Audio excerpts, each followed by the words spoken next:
Hi, this is Deborah Atkinson, the voice for fitness and the author of The Dollars and Cents of Selling Exercise, How to Promote Personal Training with Integrity. And that is all about marketing and all about sales, but I'm going to give you 2 tips right now for how to add more value to the clients that you already have. So they'll stick around longer and all you'll need to do is renew. Here they are.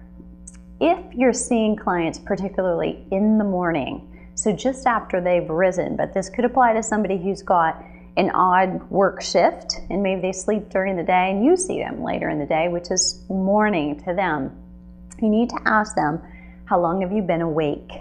So the back has discs between each of the vertebrae, and you've got discs throughout your body filled with synovial fluid, and that plumps up while you're sleeping in a horizontal position overnight. And so when you wake up, those discs are as full as they're going to be all day. And sometimes that will cause, particularly for people with back problems, a little morning stiffness. Just feel tight. And it used to be that we thought, well, you should stretch before you get up.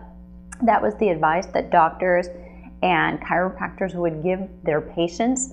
And no longer are we thinking that. Recent studies are saying that's actually putting you at risk because the pressure is there, it's high from the discs and the fluid, and that if you start to exercise it, even stretching it is not the best thing to do because it will compromise and add more pressure to it. So what's the solution? Have your client be up and awake for up to about 2 hours is ideal, but 2 to 3, that fluid begins to dissipate. Gravity's effect has already started to work on us. So just have them get up and go about their usual routine, but not necessarily exercising. So if you see somebody at 5 a.m. in the morning or 6 a.m., chances are they just rolled out of bed and came in to see you.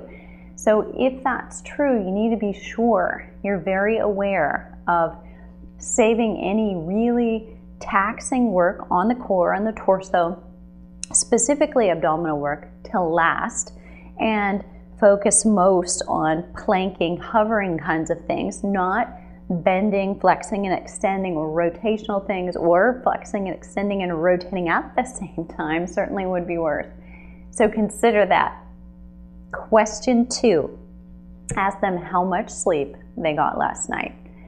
What was the quality of sleep you got last night? And the reason being is if they didn't sleep well, their balance, their reaction skills, their ability to recruit the right muscles to stabilize is much less.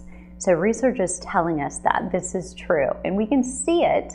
It's just we may not intuitively have thought, okay, well, I need to back off because this is how they feel, especially if you have a type A client. That may be hard to do, but you need to make sure that you can have a plan B. So if you've got a program, you've had it set, you always want to be available to progress if they're doing well or regress if they're not doing so well.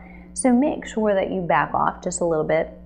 Things with less challenging balance, less challenging agility, less challenging as far as coordination goes, they could still get a great workout, but it probably won't take as high intensity. They may in fact be also dehydrated. That tends to go with insomnia or trouble with sleeping or too little sleep.